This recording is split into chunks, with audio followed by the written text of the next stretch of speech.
Dios les bendiga a todos y a cada uno de mis hermanos que son fieles a esta programación de nuestra cadena televisiva aquí en el sur de California. Me es un grato privilegio poder salir una vez más al aire.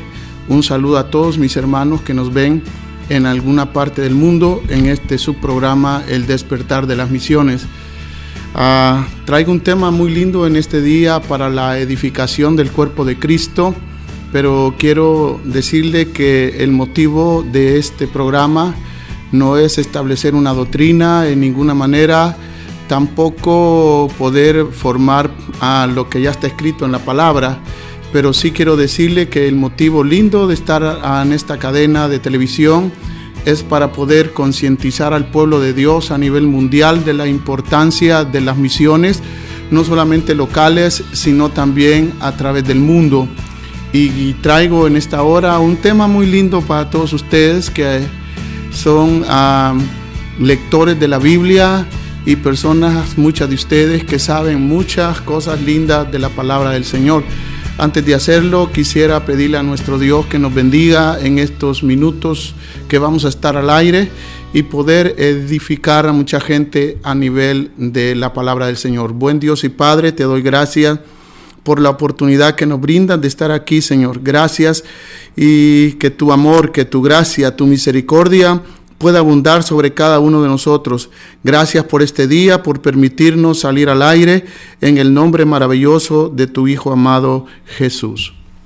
Una vez más, quiero darle gracias a nuestro Creador por la vida que nos ha brindado, por la oportunidad de estar en esta gran nación de los Estados Unidos y poder ser portador de la palabra de nuestro Dios a todos y a cada uno de aquellos hombres que no tienen acceso quizás a un instituto bíblico o quizás a una Biblia. Muchos pastores, evangelistas a nivel rural, en algunos pueblos, en algunos lugares tan lejanos, en las selvas amazónicas, como también en algunas urbes de algunos países sureños, como también en algunos países que no se escuchan en este programa, no tienen una Biblia linda, no tienen una Biblia de estudio, quizás solo tengan un Nuevo Testamento, pero tienen acceso a muchas cosas. En algunos lugares no hay una televisión linda como usted pueda tener aquí en los Estados Unidos. Quizás no tiene mucha gente un acceso al internet, pero sí hay lugarcitos donde los pastores se reúnen para poder, hermanos amados, poder escuchar estas enseñanzas, no solamente de nosotros, sino de otros siervos del Señor que son hermanos que Dios está usando en esta época. Quiero en esta hora traer una linda disertación de enseñanza de la palabra bajo un tema muy peculiar, bajo el tema muy lindo de edificación para muchas vidas. Se llama Épocas históricas de la misión cristiana, basado en el libro a los Romanos, capítulo 11, versículo 13 al 24, y la palabra de Dios se lee así: en el nombre del Padre, del Hijo y de su Santo Espíritu. Porque a vosotros hablo, gentiles, por cuanto yo soy apóstol de los gentiles, honro mi ministerio, por si en alguna manera pueda provocar a celos a los de mi sangre y hacer salvos a alguno de ellos. Porque si exclusión es la reconciliación del mundo, ¿qué será de su admisión, sino vida de entre los muertos? Si las primicias son santas, también lo es la masa restante, y si la raíz es santa, también lo son las ramas. Dice el versículo 11 de Romanos, dice el versículo 17 de Romanos 11, pues si alguno de las ramas fueron desgajadas, y tú, siendo olivo silvestre, has sido injertado en lugar de ellas, y has sido hecho participante de la raíz y de la rica savia del olivo, no te jactes contra las ramas, y si te jactas, sabe que no sustentas a la raíz, sino la raíz a ti. Pues las ramas, dirás, fueron desgajadas para que yo fuese injertado. Bien, por su incredulidad fueron desgajadas, pero tú por la fe estás en pie. No te ensoberbezcas, sino teme. Dice el 21, porque si Dios no perdonó a las ramas naturales, ni a ti tampoco te perdonará. Mira pues la bondad y la severidad de Dios, la severidad ciertamente para con los que creyeron, pero la bondad para contigo si permaneces en esa bondad, pues de otra manera tú también serás cortado. Y aun ellos, si no permanecieren en incredulidad, serán injertados, pues poderoso es Dios para volverlos a injertar. Porque si tú fuiste cortado del que por naturaleza es olivo silvestre, y contra naturaleza fuiste injertado en el buen olivo, cuánto más estos, que son las ramas naturales, serán injertadas en su propio olivo. Qué linda palabra del Señor tenemos en esta hora, dicha por el apóstol San Pablo a todos aquellos hombres y mujeres de aquella época paulina. Aquella parte tremenda, hermano, está hablando de Israel. Pero quiero traer algo muy interesante en todos nosotros. El ser humano, por decirlo así, ha borrado casi todos los registros de su propia historia. Los seres humanos, según registros que se remontan a la era politeica, han estado peleando unos contra otros hasta llegar a destruir más del 90% de sus propias obras. La mayoría de sus bibliotecas, su literatura, sus ciudades y sus obras de arte se han perdido.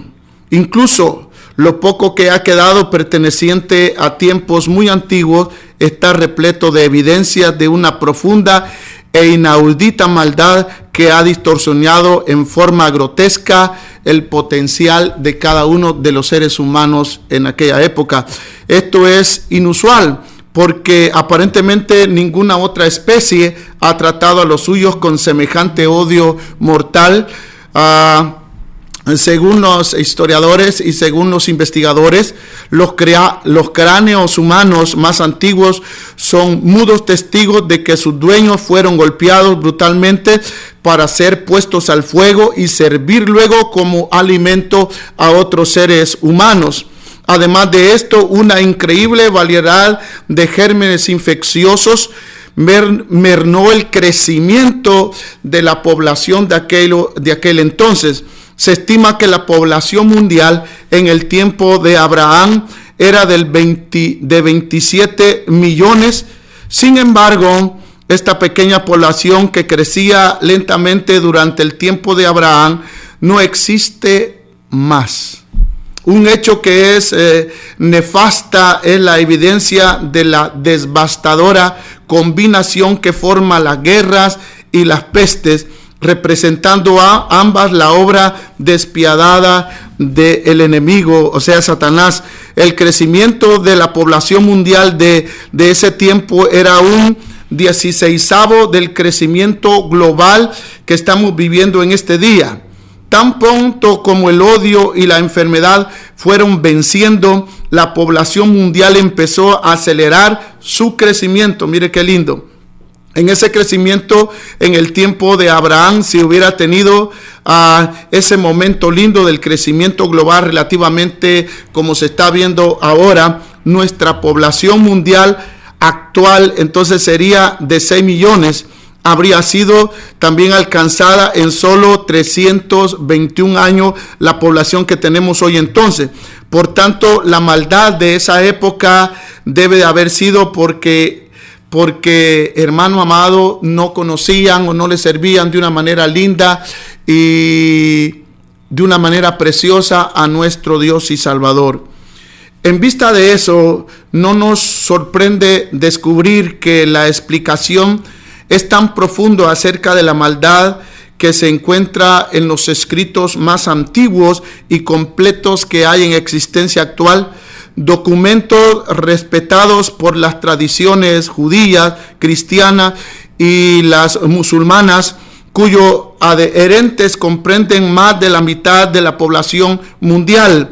Estos documentos llamados la Torá por los judíos y los libros de la ley por los cristianos y el Taurat por los musulmanes no solo explican la singularidad de la fuente del mal, sino que también describen la campaña que se levantó en contra y el desarrollo de esta lucha a través de los siglos, a través de los años.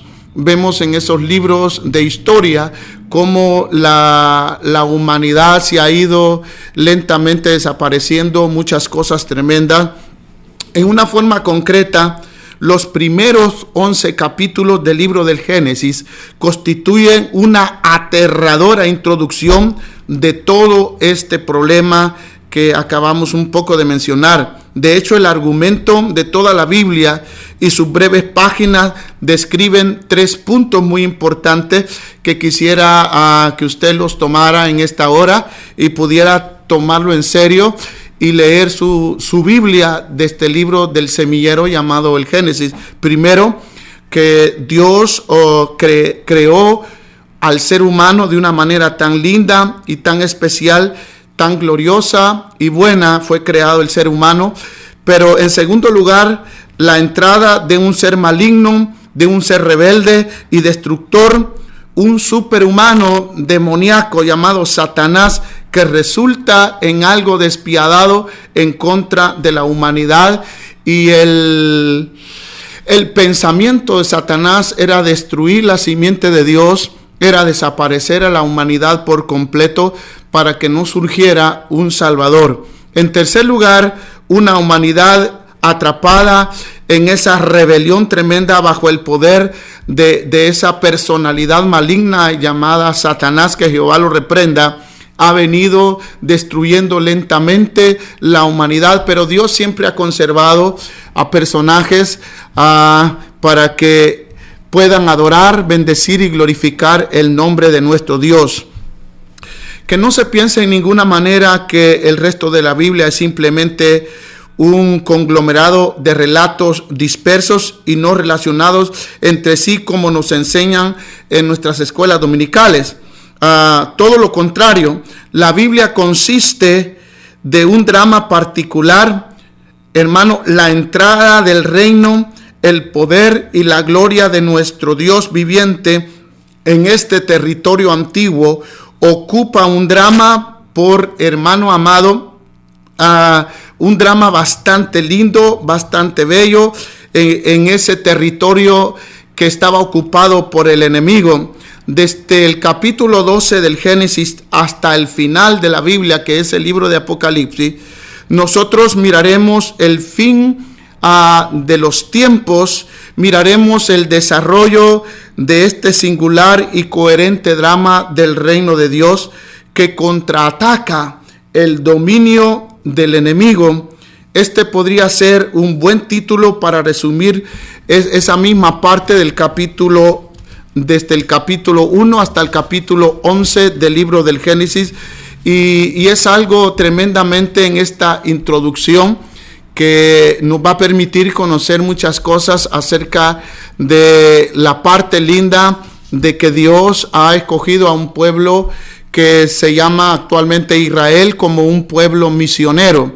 En el desarrollo de este drama vemos el poder gradual pero insistente de parte de Dios en la reconquista y el rendimiento de la creación a través de la entrega de su propio Hijo, que es el centro, bendito el Señor, de esa parte misionera en el periodo de 400 años que va desde el 2000 antes de Cristo hasta el 2000 años después de Cristo. Este se resume elocuentemente en los pasajes que nos dicta para poder atraer esa figura linda, esa persona de nuestro Salvador como Hijo de Dios, para destruir, dice Juan 3.1, primera de Juan 3.1, para destruir las obras del enemigo. Por eso aparece Cristo en la escena, en este, podríamos ponerlo así, en este contraataque al maligno. No tiene que esperar la aparición de una persona virtuosa en el centro de la historia humana. Pero en verdad, al aparecer, puede identificar como 5 épocas del avance antes de la aparición de Cristo. Así como, hermano amado, estas 5 etapas después de Cristo también, hermano, el propósito de estos capítulos del Génesis nos describen de una manera sencilla estas épocas para poder que nosotros reconozcamos y entendamos, amados hermanos, el esquema lindo que nuestro Dios nos ha dejado en la palabra de Dios acerca de la historia de la humanidad. Mencionaremos algunos inicios acerca de estas épocas tan valiosas, tan lindas para todos aquellos lectores de la palabra del Señor que leemos la Biblia y que nos gusta estudiarla, nos gusta saber cosas maravillosas. El tema que intercala no solamente estas 10 épocas de la gracia de Dios que intervino nuestro Salvador en el mundo entero, que está, dice allí Primera de Juan, bajo el maligno, combatiendo a un enemigo quien temporalmente, dice Pablo, es el Dios de este mundo, no para toda la eternidad, es temporalmente, para que las naciones, aleluya, alaben el nombre de Dios.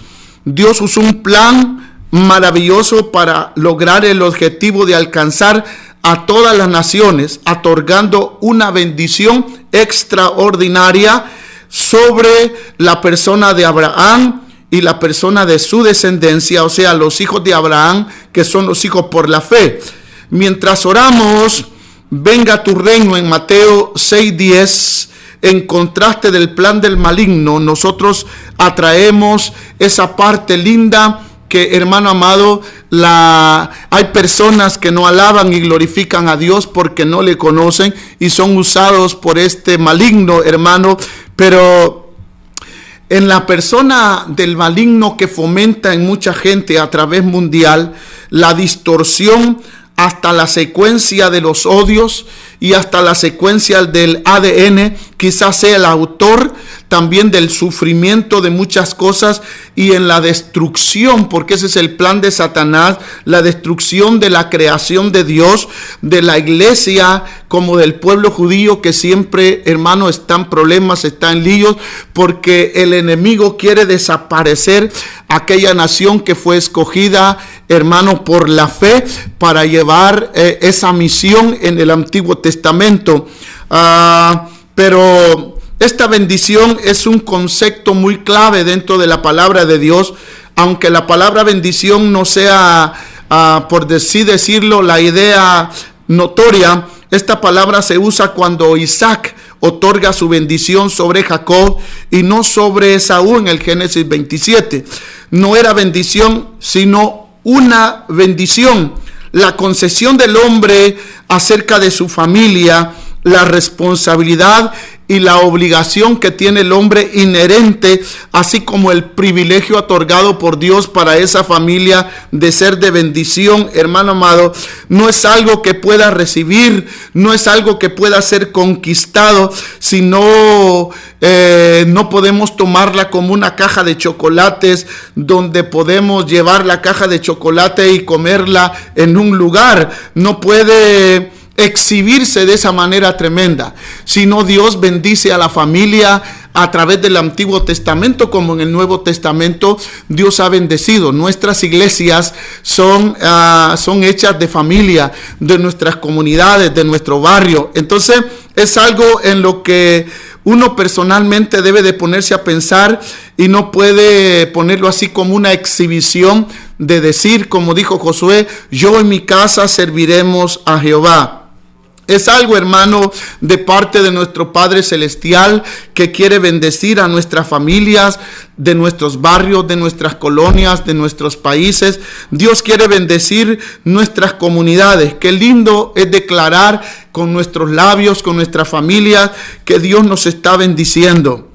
Si el Hijo os libertare, dice la Biblia, vendréis a ser libres completamente de esa parte que el enemigo ha depositado en mucha familia, que ha depositado odio, que ha depositado violencia a través de los siglos. Pero la primera mitad de los 4000 años de historia, vamos a ver ese contraataque hermano, que se llevó a cabo y que está en esa palabra linda, como leemos en el capítulo 12 del libro del Génesis, y empieza más o menos en el 2000 antes de Cristo.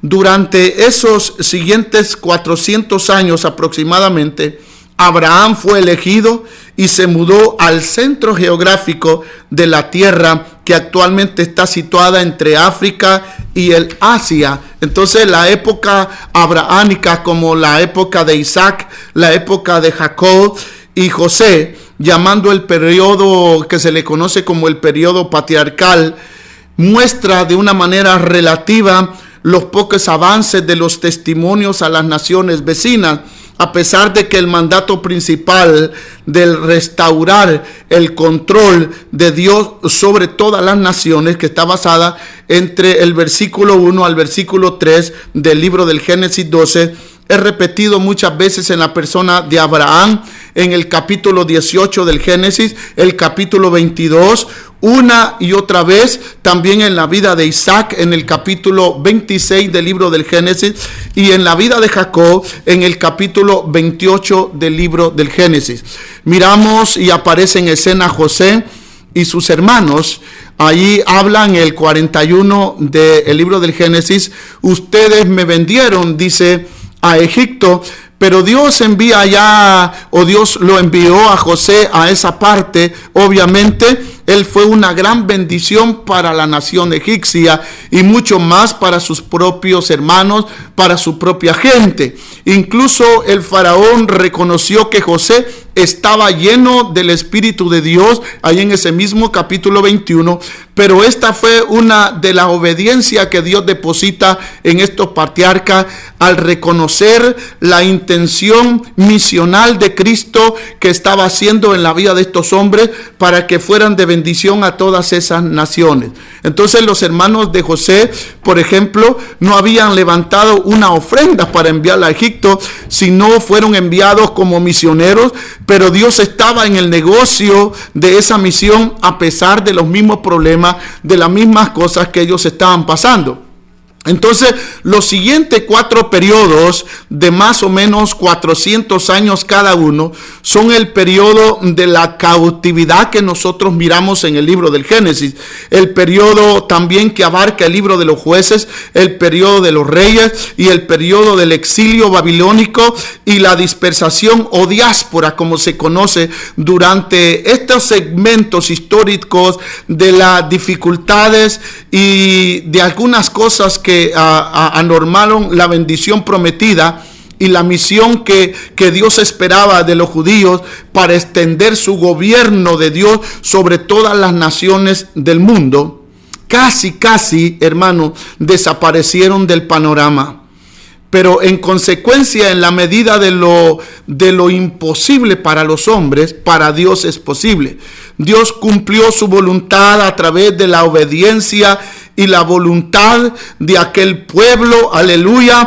Pero ¿cuándo o cuánto fue necesario el cumplir la voluntad usando personajes involuntarios muchas veces en su persona, como José, como Jonás, e incluso la nación entera cuando fue llevada en cautiverio? Nos permite ver esos ejemplos. La niña que fue llevada cautiva a la casa de Naamán el sirio puede compartir su fe en Segunda de los Reyes 5.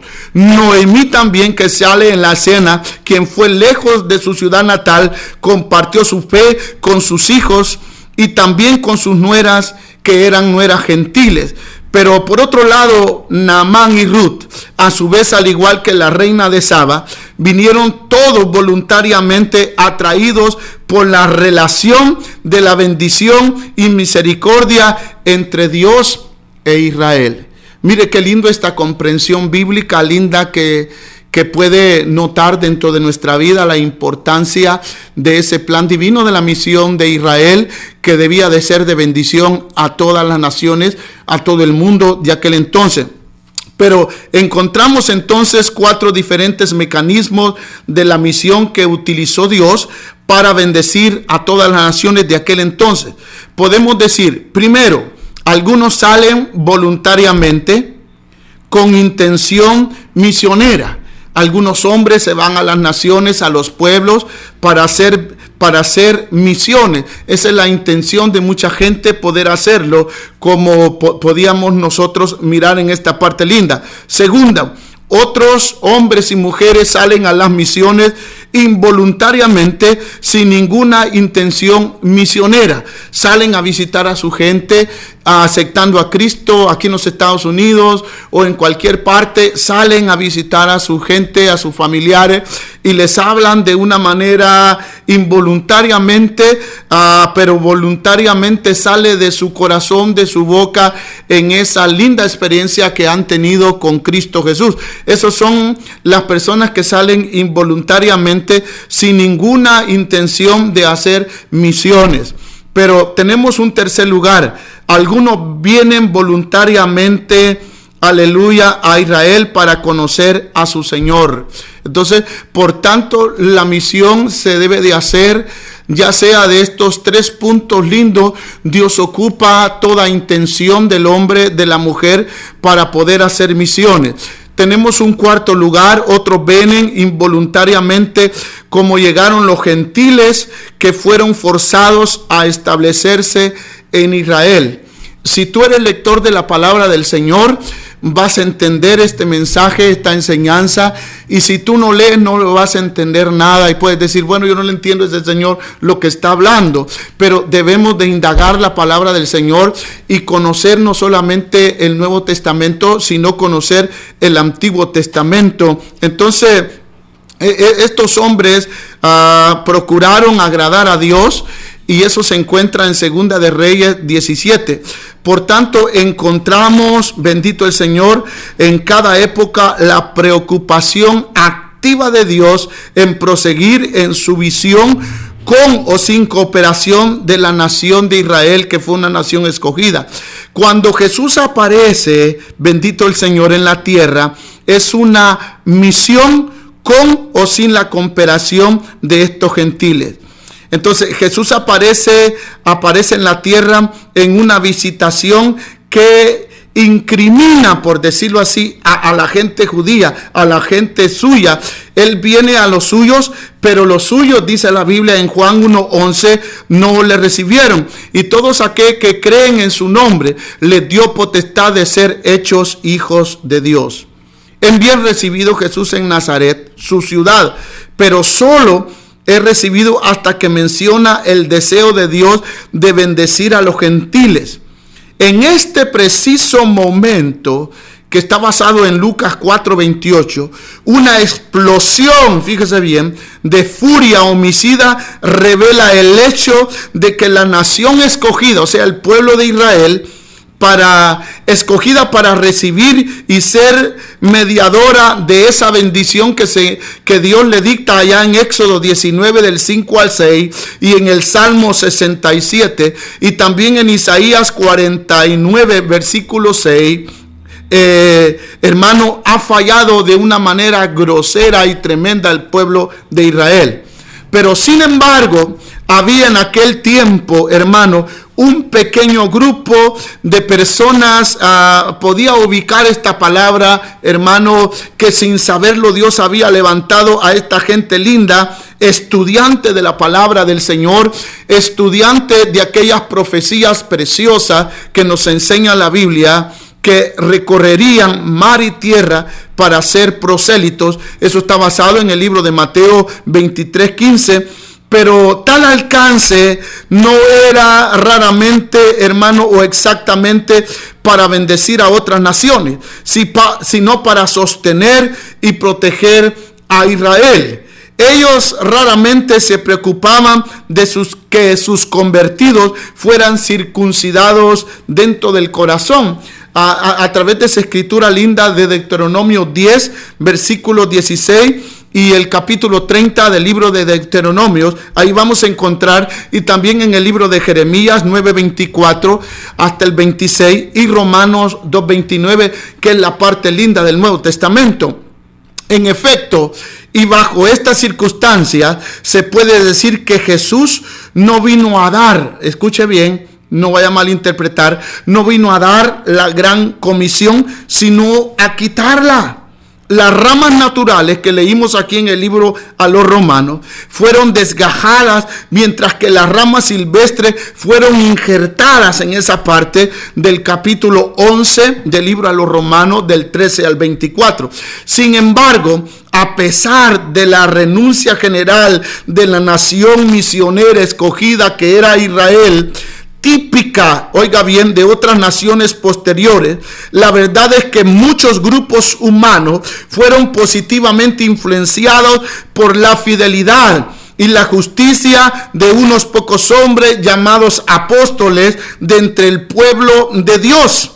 Entre estos pueblos tenemos, como dice el libro de los Hechos, vamos a verlo allí para que usted lo entienda, en el capítulo 2 del libro de los Hechos, del versículo 9 al versículo 10, donde esta gente tremenda en el aposento alto se reúne y mira de una manera tremenda cómo aquellos hombres apóstoles, aquellos hombres que habían reconocido a Jesús como su Salvador, aquellas mujeres que también habían reconocido al Mesías como el Salvador prometido por las profecías mesiánicas y por las profecías del Antiguo Testamento, los vemos reunidos en ese aposento alto, y aquella gente que les escucha hablar en otras lenguas, en su propia lengua natal. Allí vemos una evangelización a nivel del mundo, a nivel global. Y mire qué lindo, para que usted le entienda esta parte preciosa del capítulo 2 del libro de los Hechos,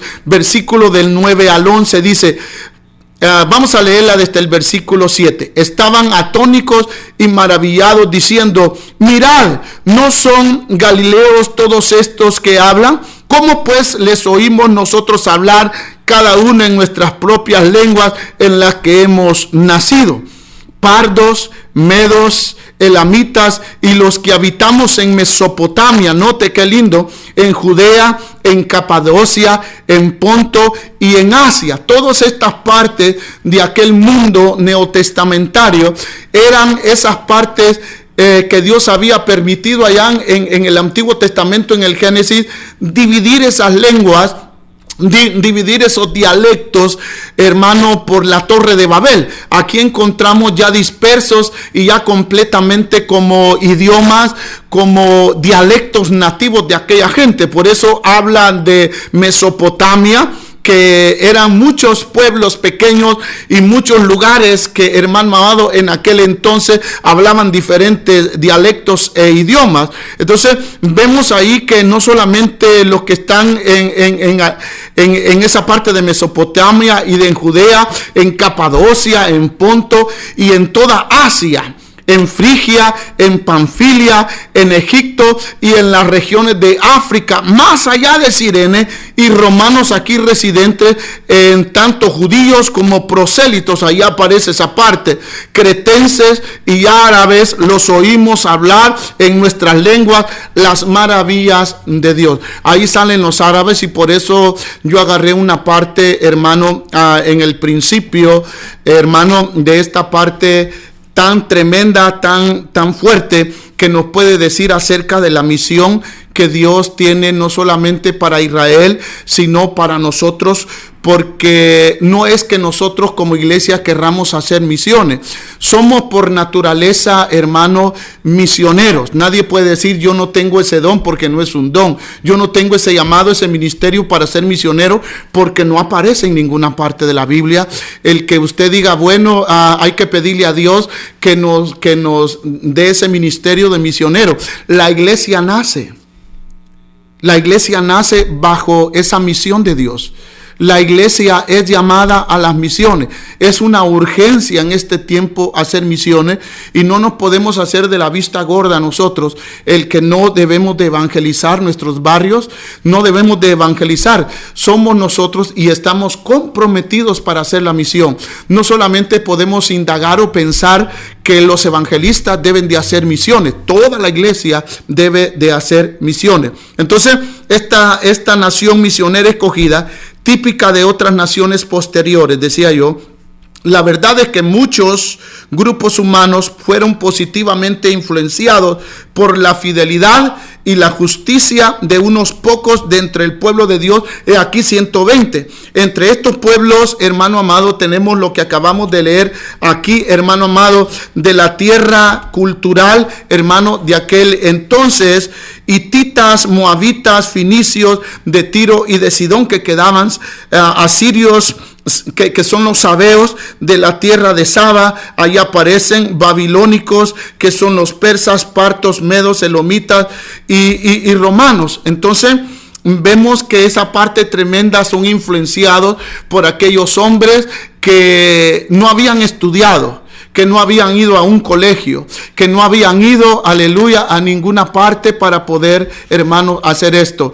Yo quiero hacer una pausa en esta hora y tener una parte linda de uno de los mensajes que nos atribuyen a cada uno de nosotros, y yo vuelvo al aire después de esta parte, de esta pausa linda, y poder darle una palabra preciosa de la segunda mitad de los siglos 400 de historia. Así es que vamos a ver, o vamos a entrar a este mensaje lindo para todos aquellos que estamos viendo este programa.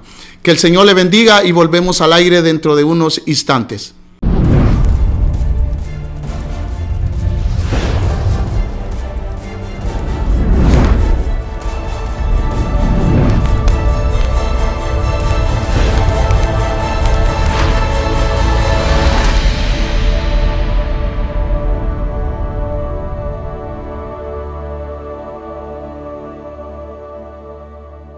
Una vez más, gracias que estamos al aire. Hablaba yo de la segunda mitad de los 4000 años de historia. Estamos viendo como tema épocas históricas de la misión cristiana. En este siguiente periodo de 2000 años, en cuanto Dios se basa a la intervención de su Hijo Jesucristo, que asegura que las demás naciones sean bendición y también llamadas a ser bendición a todas las naciones de la tierra, conforme el texto del capítulo 12 del Génesis.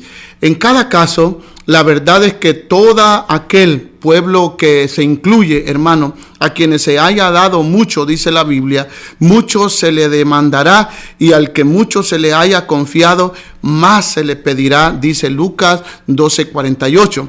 En este nuevo periodo que le decía yo al principio, que interviene el Hijo, nuestro Salvador Jesucristo, en ese periodo vemos el reino de Dios haciendo su investida en los reinos, pongámosle así, en los reinos de armenios, los romanos, los celtas, los francos, los anglos, los sajones, los germanos, y finalmente aún, fíjese bien, aún en medio de los crueles piratas paganos del norte, hermano amado, llamados vikingos. Todas las cuencas de estos pueblos fueron invadidas, dominadas y subyugadas por el poder del evangelio, en respuesta que se esperaba que ellos compartieran esa bendición a otros pueblos, en lugar de ser invadirlos o ser subyugados a la religión católica. Pero en cierto sentido, las 5 épocas posteriores no son muy diferentes de las primeras 5 también. Aquellas naciones que fueron bendecidas por Dios no aparecían muy ansiosas por compartir esa bendición, especial para entender este nuevo reino. En el primer milenio de la era cristiana, los celtas fueron las naciones más activas de su tiempo con responder de una manera positiva al mandato misionero de la bendición de Dios, como vemos aquí. Al igual que en el Antiguo Testamento, la concesión de esta bendición única trae una responsabilidad seria y un gran peligro si no es cumplida. Veremos en vez una y otra vez, Dios utiliza en forma cabal sus 4 medios misioneros mencionados anteriormente, hermano, para todos ustedes. Pero la visitación de Cristo fue algo impactante, venir del cielo a la tierra.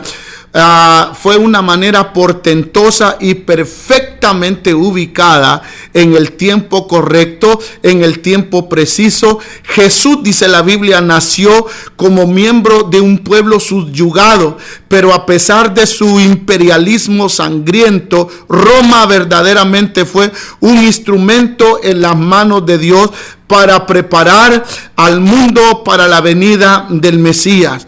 Roma controlaba uno de los imperios más formidables de toda la historia humana, imponiendo la famosa Pax Romana sobre una gran división de pueblos llamados pueblos bárbaros.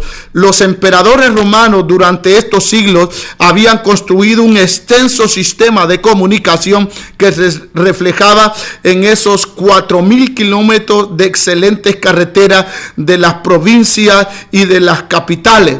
Roma, por decirlo así, en su conquista envasalló por lo menos una civilización muy avanzada, amados hermanos, que le permite al oyente, le permite a aquellos hombres que nos gusta la historia, como por lo menos Grecia, que tenía sus artesanos, tenía sus maestros altamente educados, fueron llevados como esclavos a cada una de esas ciudades importantes del imperio para enseñarle el griego. Hermano, la lengua elamita, que en aquel entonces era usada desde la Inglaterra hasta la Gran Palestina, aquellos territorios tremendos de 400 o 4,000 kilómetros, por decirlo así. Igualmente es importante entonces para nuestra tesis que estamos hablando, el hecho histórico poco conocido de la influencia positiva de la enseñanza judía a través de la extensión de todos estos imperios. Pero de una manera muy linda, los judíos eran más respetados en la diáspora, amados hermanos, que en su propia tierra. Los eruditos concuerdan que los judíos llegaron a constituirse un 10% de la población del Imperio Romano de aquel entonces. Entonces, el elemento masculino dentro de la presencia judía, como hombres que se circuncidaban dentro del corazón, hermano, y como también fuera de esto, tuvo un rol importante en atraer a muchos gentiles hacia las sinagogas. Muchos de estos gentiles, como aquellos que vemos de la casa de Cornelio en el libro de los Hechos 10, que aún siendo judíos, se habían, hermanos, puestos a la disposición de esa sinagoga para poder conocer, hermano, más de lo que se denominaba el advenimiento del maestro. Se convirtieron también esta gente como adoradores de Jehová, invadidos lectores de la palabra de Dios del Nuevo Testamento, y este Nuevo Testamento se refiere a ellos como prosélitos piadosos en el libro de los Hechos 2:10 y el capítulo 40, el versículo 43, y así sucesivamente. Vemos que también en el capítulo 10 se dice que Cornelio era piadoso, temeroso de Dios. De esta manera la fe pudo, hermano, traspasar los bordes étnicos de aquellas épocas de una manera bastante tremenda. Estas personas temerosas de Dios vinieron a ser los carriles a través de los cuales se expandió el movimiento cristiano en aquellas épocas.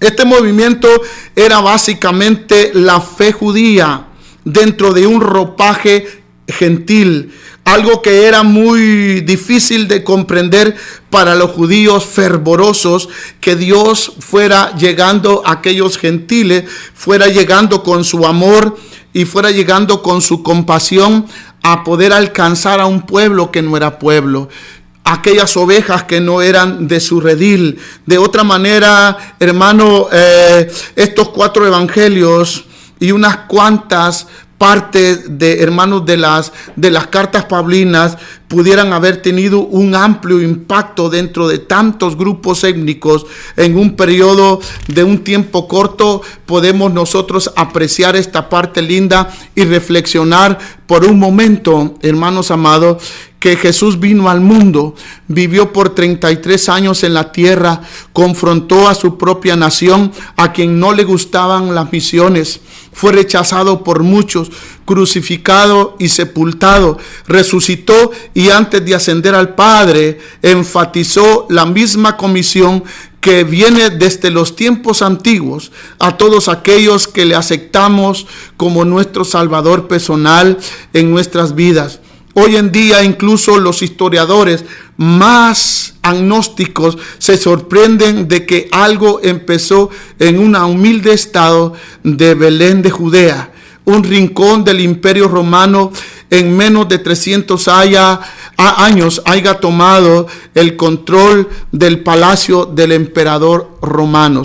Entonces es algo maravilloso poder nosotros entender esta parte preciosa acerca de las misiones y poder nosotros comprender la historia de la misión cristiana. Fue para mí un privilegio poder llegar hasta sus hogares, pero la iglesia tiene un rol local en la preparación de los candidatos a misioneros. Nosotros como pastores, cuando evaluamos las cualidades lindas que puede tener, hermano, una persona para hacer misiones, y podemos mirar esta parte linda que nuestros miembros deben de hacer misiones, debemos nosotros enseñar a ellos, hermano amado, a tener no solamente enseñarles la paciencia, a ser persistentes, a ser perseverantes, y muchas veces, hermano, que todas estas cosas no se reciben en el salón de clases de nuestras iglesias, no se reciben muchas veces en los mensajes, que más o menos es imposible nosotros muchas veces enseñar esta parte de paciencia o perseverancia de una manera más sólida, de una manera más directa. Pero estas cualidades se desarrollan en el crisol de la experiencia de nuestra vida como misioneros, de nuestra vida como iglesia que somos, en la familia o entre la familia, entre los amigos, en las responsabilidades ministeriales, en el discipulado que nosotros demos a otras personas, y generalmente bajo el ojo de la supervisión, en la experiencia de aquellos hombres que son llamados como pastores, que tenemos esa responsabilidad de poder darle, hermanos amados, como padres de la fe, aquellos que tenemos a nuestro cargo, aquellos hombres que estamos formando como líderes ministeriales, aquellos hombres que hemos estado dando, hermano, esa sabiduría a través de la palabra de Dios cuando enseñamos a ellos en el discipulado. Es lindo poder comentar y poder decir que todas estas cosas son esenciales para nosotros como iglesia. La iglesia local, hermano, con su ministerio debe de enseñar, debe de equipar, debe de darnos la oportunidad para ministrar y poder, hermano, desarrollar esos dones espirituales, hermano, que el pastor es el encargado de poder observar, de poder descubrir estos dones en el liderazgo y poder enseñar una responsabilidad con sus también oportunidades que nos brindan, amados hermanos, dentro de la iglesia. Cuando nosotros como pastores no damos la oportunidad a nuestros miembros de desarrollar un ministerio, de desarrollar estos dones, nosotros estamos, hermanos, limitando al crecimiento del cuerpo de Cristo. Por ende, hermanos pastores, mucha gente se va de nuestras iglesias porque no le damos la oportunidad. Muchas veces queremos nosotros, hermanos, voy a poner así este ejemplo, como pastores con muchos brazos, como un pulpo, ¿verdad? Que queremos, hermano, cantar, recoger ofrenda, enseñar, predicar, visitar a la gente, visitar las cárceles, los hospitales, y no damos la oportunidad a la gente, hermano. Somos también muchos de los pastores hasta músicos dentro de nuestras iglesias y no permitimos que nuestros miembros se desarrollen en esos talentos. Entonces es muy importante observar que toda aquella gente linda que el Señor nos ha enviado, nos ha dado en nuestras iglesias, deben de deben de merecer una preparación para que sean ayuda dentro del cuerpo del Señor, dentro de la iglesia, dentro de cualquier ministerio que el Señor pueda levantar dentro de nuestras iglesias, dentro del llamado que nosotros podamos tener. Entonces yo le exhorto, hermano pastor, a que mire esa parte muy importante dentro de sus miembros para que ellos puedan desarrollarse, más que todo la juventud que tiene ese potencial, esa fuerza tremenda de poder hacer. Entonces yo estaba hablando de que debemos de tener o enseñar a la gente la paciencia y la persistencia de la perseverancia en aquellas cosas tremendas y conocer esta parte de la historia de las misiones cristianas, en los cuales es algo rico para el entendimiento de nuestras iglesias locales. Entonces, hermano, debemos nosotros enseñar, equipar y darnos la oportunidad para ministrar en el desarrollo de estos dones, hermano amado, con el liderazgo dentro de la iglesia, en la responsabilidad y las oportunidades de aquellos grupos pequeños como aquellos grupos grandes que tienen la oportunidad por naturaleza dentro de su vida, el querer desarrollarse en las relaciones profundas a través de que muchos de ellos tienen luchas en la vida, tienen lucha para poder ser reconocidos dentro de algunas iglesias y ministerios, porque muchos de nosotros como pastores pensamos que solo nosotros somos la figura central de la iglesia, pero dentro de la iglesia el Señor ha dejado dones del ministerio para la edificación del cuerpo de Cristo. Cuando entendemos nosotros como pastores este proceso y no respetamos las etapas correspondientes, y nos adelantamos a orientarnos después de pensar que solo nosotros somos esa parte pública o somos esa parte central, nosotros vamos a terminar frustrados, vamos a terminar cansados si no le damos esa parte de los dones y ministerios dentro de nuestras congregaciones.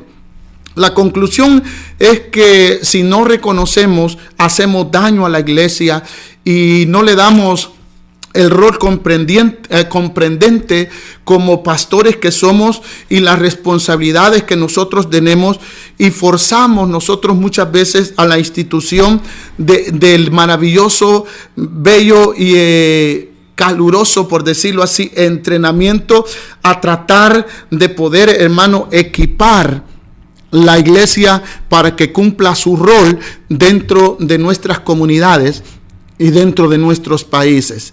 Si nosotros no tenemos esa visión de amplitud, vamos a estacionarnos en algo que no debe de hacerlo, y el enemigo se goza, se alegra, si es que tiene alegría, de poder que tú te hayas estacionado y te hayas conformado a unos pocos miembros, a unos pocos hermanos que tiene la iglesia, y no darle esa instrucción. Entonces nos preguntamos, ¿quién sostendrá a los misioneros? ¿Quién dará su sostén? ¿Cómo los voy a enviar? ¿Quién los va a sostener? Todas esas partes tremendas que muchas veces nosotros ignoramos, hermanos amados, y por ignorar no enviamos. Las personas que Dios ha levantado, las personas que Dios ha llamado para hacer el respaldo de tu ministerio, deben de ser edificadas. Tú como pastor debes de reconocer tu rol tremendo, tu rol importante, porque eres el hombre del micrófono, eres el hombre del púlpito, eres el hombre de la enseñanza, eres el hombre a quien aquellos jóvenes, a que aquellas jovencitas, a que aquellas familias, aquellas mujeres y aquellos hombres admiran como un hombre de Dios que los va a instruir. Entonces, hay que orar, hermanos amados, que son miembros de una congregación. Hay que orar por sus pastores. Hay que pedirle a Dios por ellos para que Dios les permita poder entender esa parte linda. Entonces, la iglesia tiene la responsabilidad mayor desde el principio hasta el fin. Allí empieza la preparación del candidato misionero. Su preparación sigue con su involucramiento en los ministerios de la iglesia y en su propio crecimiento espiritual.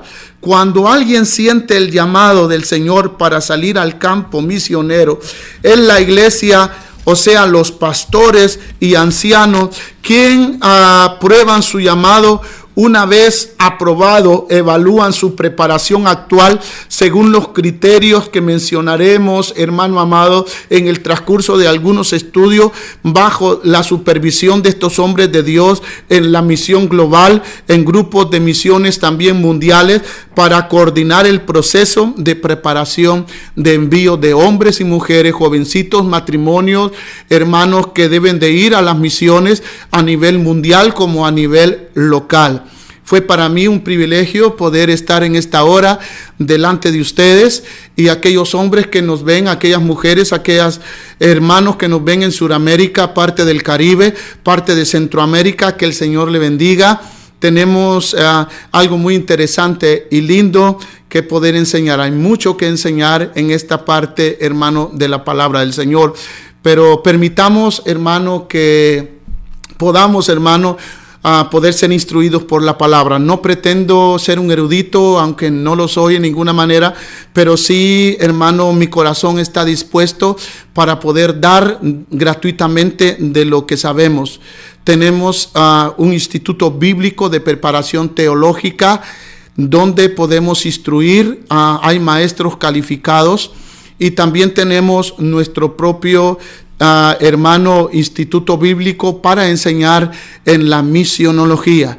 Le invito a todos aquellos que nos miran a prepararse para hacer misiones y poder, hermano, entender mejor el trabajo o el rol que cada uno tenemos para hacer, hermano amado, el trabajo misionero como el trabajo evangelístico, poder conocer, hermanos amados, mejor la parte que el Señor tiene para nosotros. Amén. Así es que me da mucho gusto poder haber estado con ustedes en esta hora a través de estas cámaras de televisión y este micrófono para poder llegar hasta su corazón y entendimiento en base de la palabra de nuestro Dios. Que el Señor te bendiga y te guarde. Te miro en el próximo programa. Gracias.